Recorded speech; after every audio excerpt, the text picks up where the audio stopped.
জুবিন গাৰ্গে সঁচাই কৈছিল অসমৰ গোটেই ল'ৰা-ছোৱালীবোৰ মোৰ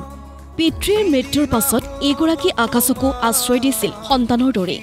আকাশৰ গীত গাই সাংস্কৃতিক জগতত পৰিচয় কৰি দিছিল জুবিনে এটা সময়ত বায়ু সেনাত অশেষ কষ্টৰ অন্তত চাকৰি লাভ কৰিছিল আকাশে যোৰহাটত অনুষ্ঠিত হ'বলগীয়া তিনিদিনীয়া মাংগলিক কাৰ্যসূচীত অংশ ল'বলৈ আহি আবেগিক আকাশ 2004 চনত যেতিয়া দাদাক লগ পাইছিলোঁ তেতিয়া মই পিতৃক হেৰুৱাই দাদাৰ ওচৰত মই সোমনাথ বৰা আৰু ৰুবুলদা লৈ গৈছিলে মোৰ গানৰ কাৰণে যে জুবিনক মোক লগ কৰিবলৈ বহুত ইচ্ছা আছে জুবিন দাক তেতিয়া লৈ গৈছিল আৰু মই সৰু তেতিয়া মই দাদাই মোৰ গালখন চুই কিনে কৈছিলে ইমান ধুনীয়া ভৰজনৰ দৰে তোমাৰ গাল দুখন কোনে লিখিছে গানটো মই কৈছোঁ মই লিখিছোঁ তাৰপিছতে মই তেতিয়া দাদাক কৈছিলোঁ যে দাদা মই দেউতাক আজি হেৰুৱা কেইদিনমানহে হৈছে গতিকে মই এতিয়া নিথৰুৱা আৰু মই অনাথ তই অনাথ নহয় মই আছোঁ নহয় দাদাই তেতিয়া মোক কিছুমান পইচা হাতত দিছিলে এইটো ধৰ তই ৰাখ আৰু তই নিজৰ ভৰিত থিয় হ'বলৈ চা তেতিয়া মই চাইছিলোঁ মোৰ ওচৰত 32,300 টকা আছিলে আৰু মই সেই টকাৰে আদ্য শ্ৰদ্ধা পাতিছিলোঁ দেউতা আৰু সেই তেতিয়াৰ পৰাই দাদাই ক'লে তই নিজৰ ভৰিত থিয় হ'বলৈ চেষ্টা কৰিবি আৰু এনেকৈ পঢ়া শুনা কৰি ভালকৈ গান লিখিবি গীতৰ মাধ্যমে মোক লগ পাই থাকিবি 2016 চনত যেতিয়া মোৰ সংস্থাপন পাই দাদাৰ ওচৰত গৈছিলোঁ তেতিয়া দাদাই মোক কৈছে ঐ তই কি কৰি আছ এতিয়া তেতিয়া মই দাদাক ক'লোঁ দাদা মই চাকৰি পালোঁ নহয় কি চাকৰি পালি তই দাদা মই ডিফেন্সত পালোঁ এতিয়া মোক ক'লে লৈ গৈছে হাতত ধৰি টানি কিনে ভিতৰলৈ লৈ গৈছে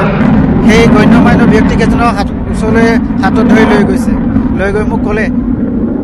এই ল'ৰাজন চা 2004 চনত লগ পাইছিলোঁ এই ল'ৰাজনক মই নিজৰ ভৰিত থিয় হ'বলৈ ক'লোঁ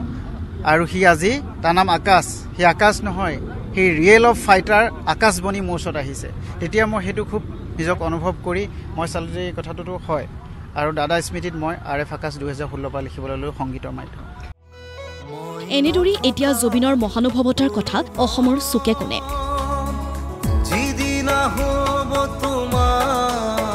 মই নথকাৰ অনুভৱ যিদিনা হ'ব তোমাৰ সিদিনা অশ্ৰু নিকৰিব নেকোৱা এই গীতটো ৰচনা কৰা আকাশী গীতেৰেই দিলে শ্ৰদ্ধাঞ্জলি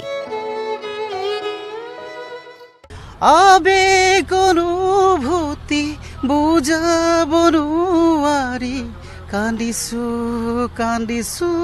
তোমাক বিচাৰি মায়াবিনী ৰাতি ৰৈ বিনাই আজি তোমাৰ কথা শুৱৰি মন নাই আৰু জীয়াই থকা হেঁপাহতো এখানাই যোৰহাটৰ যিখন খেলপথাৰত জুবিন গাৰ্গৰ 50 সংখ্যক জন্মদিৱস উদযাপন কৰা হৈছিল সেইখন খেলপথাৰতে বৃহস্পতিবাৰে কৰা হ'ব 13 দিনীয়া মাংগলিক কাৰ্যসূচী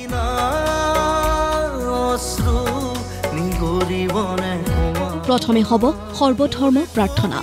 তাৰ পাছত শ্ৰদ্ধাঞ্জলি অনুষ্ঠান 2000 ভকত বৈষ্ণৱে কৰিব নাম প্ৰসংগ তাৰ পাছত হ'ব ভাগৱত পাঠ পৰিৱেশন হ'ব গায়ন বায়ন আৰু দিহানাম সম্পন্ন হ'ব মৎস্য স্পৰ্শৰ ৰীতি-নীতি ইতিমধ্যে গুৱাহাটীস্থিত বাসগৃহৰ পৰা চিতাভস্ম লৈ যোৱা হৈছে যোৰহাটলৈ আবেলি সময়ত চিতাভস্ম আহি যোৰহাট পাবহি আৰু সেই চিতাভস্ম চৰকাৰীভাৱে ইয়াতে নিৰাপদ স্থানত আমি আজি ৰাতিটো ৰাখিম অহা কাইলৈ 7 বজাত চিতাভস্ম কঢ়িয়াই লৈ আনি আমি শ্ৰদ্ধাঞ্জলি অনুষ্ঠানলৈ লৈ আনিম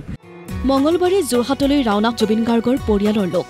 পৰিয়ালৰ যোৰহাট যাত্ৰাৰ পূৰ্বেও কাহিলীপাৰাৰ বাসগৃহত অজস্ৰ গুণমুগ্ধৰ ভিৰ চমৰীয়া সত্ৰৰ পৰা আহিছে ভকত বৈষ্ণৱ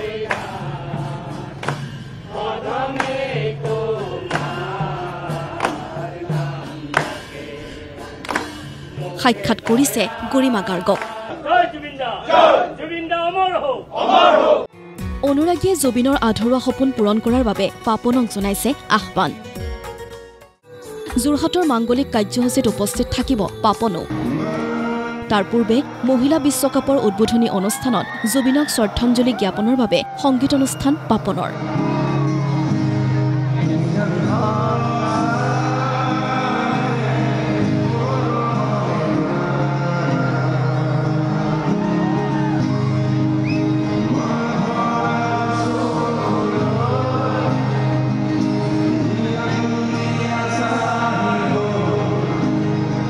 বাতিল কৰিছে অন্য ৰাজ্যত থকা সংগীত অনুষ্ঠানৰ কাৰ্যসূচী বিচাৰিছে ন্যায় সকামৰ 13 দিনীয়া যেটো হয় ঘৰত সেই বুলি কৈছো মানুহে তাত বম্বেত আৰু মানুহে তেওঁলোকৰো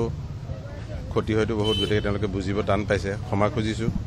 বেয়া পাইছে কিন্তু বেয়া পালেতো ঘৰত মানুহজন ঢুকালে যি হয় যেটো হেতু বুলি বুজাইছো মানে কিন্তু সেইখিনি বুজিবই লাগিব আৰু অকমান দিগদাৰ হৈছে মই মোৰ শ্ব'খনৰ কাৰণে মই জাভেদ আলী বুলি জানে জাভেদ আলী সিঙ্গাৰ তেওঁক অনুৰোধ কৰিছো জাভেদক মই প্লিজ কৰি দে মোৰ হৈ কিউ বুজিছে ই কৈছে বন্ধু তো একদম চিন্তা নকৰিবি কৰ মই তোৰ হৈ জুবিনদাৰ হৈ কৈ মই শ্ব'খন কৰিম সাধাৰণ জনতাৰ লগতে জাতীয় দল সংগঠনৰ প্ৰতিনিধি হোট কাহিলিপাৰাৰ বাসগৃহত আসুৰ লগতে এপছুৰ প্ৰতিনিধিয়ে শ্ৰদ্ধাঞ্জলি জ্ঞাপন কৰি দাবী কৰিলে ন্যায়ৰ